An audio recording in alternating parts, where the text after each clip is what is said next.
Catatan paling tua mengenai budaya perang orang Nias atau Nuniha itu dicatat oleh pedagang dari Persia pada sekitar tahun 851 yang saat itu berusaha untuk menjalin kerjasama dengan penduduk lokal. Pedagang dari Persia mengatakan bahwa penduduk di Nias sangat menjunjung tinggi budayanya. Mereka dikenal sangat kreatif, meski dalam beberapa hal suku Nias kuno mereka anggap agak mengerikan. Mereka memiliki kebudayaan berburu kepala manusia untuk keperluan ritual. Mereka melakukan perburuan itu dengan sebelumnya melakukan pertarungan yang sengit.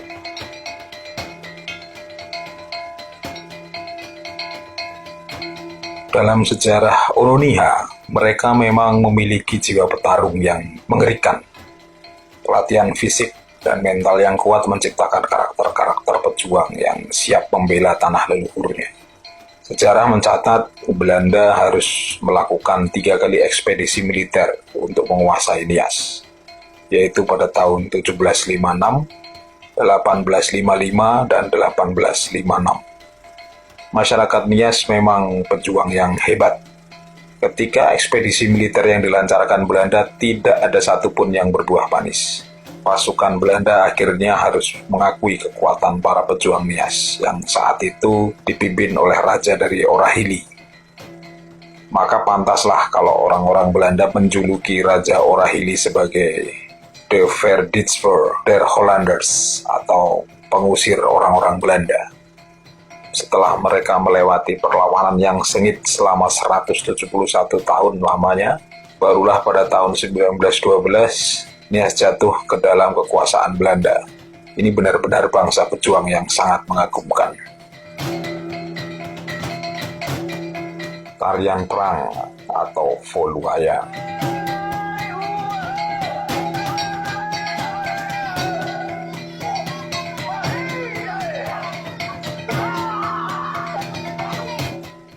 Tarian ini dilakukan untuk merayakan keberhasilan prajurit desa dalam memburu kepala musuh-musuhnya.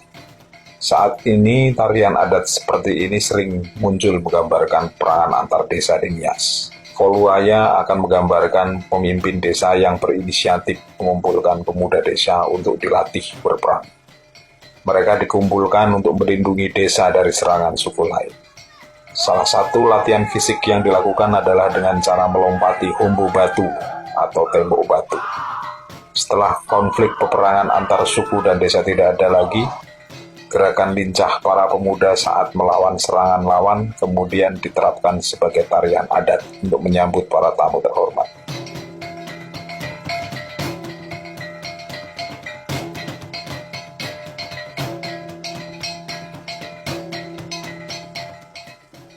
Gerakan tari Voluaya sangat dinamis.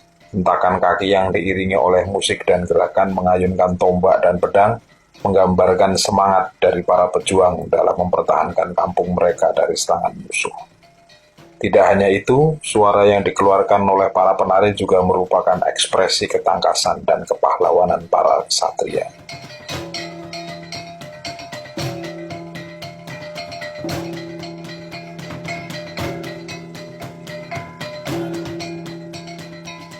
Sebagai bangsa petarung, mereka akan melakukan pertarungan dengan sepenuh jiwa. Jika mereka merasa dilecehkan, maka marga dan desa di kawasan Pulau Nias kerap melakukan peperangan untuk mempertahankan wilayah dan juga kehormatan dari suatu desa atau marga. Kebiasaan berperang yang dilakukan oleh masyarakat Nias kuno sudah ada sejak ribuan tahun yang lalu. Bahkan sejak budaya megalitikum hadir 13.000 tahun yang lalu, penduduk di Pulau Nias sudah terbiasa dengan hal-hal yang berkaitan dengan pertarungan. Selain untuk menjaga harga diri dari marga ataupun desa lain, budaya bertarung yang dilakukan oleh suku Nias juga dilakukan untuk mempertahankan warganya. Di masa lalu, perbudakan banyak sekali terjadi di kawasan Sumatera bagian utara. Orang-orang yang berasal dari kawasan Pulau Nias kerap ditangkap lalu dibawa ke Aceh atau Padang untuk dijual. Demi menjaga keberlangsungan hidup, orang-orang di Pulau Nias akhirnya melakukan perlawanan terhadap penyusup. Mereka tidak segan akan melakukan perang jikalau situasi menjadi buruk dan banyak warga dari desanya diculik untuk dijadikan budak.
para pemburu kepala datang dari hutan. Dalam tradisi zaman dulu, Nias memang memiliki kebiasaan berburu kepala manusia, atau yang dikenal dengan sebutan Mangai Binu. Binu artinya kepala, Mangai artinya mengambil. Orang yang bisa melakukan Mangai Binu disebut sebagai emali.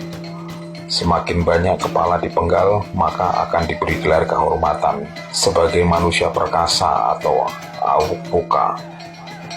Awupuka sebenarnya adalah nama orang yang dia sudah membuktikan keperkasaannya, sehingga namanya kemudian dijadikan sebagai gelar untuk menunjukkan bahwa seseorang sudah mencapai keperkasaan. Gelar itu akan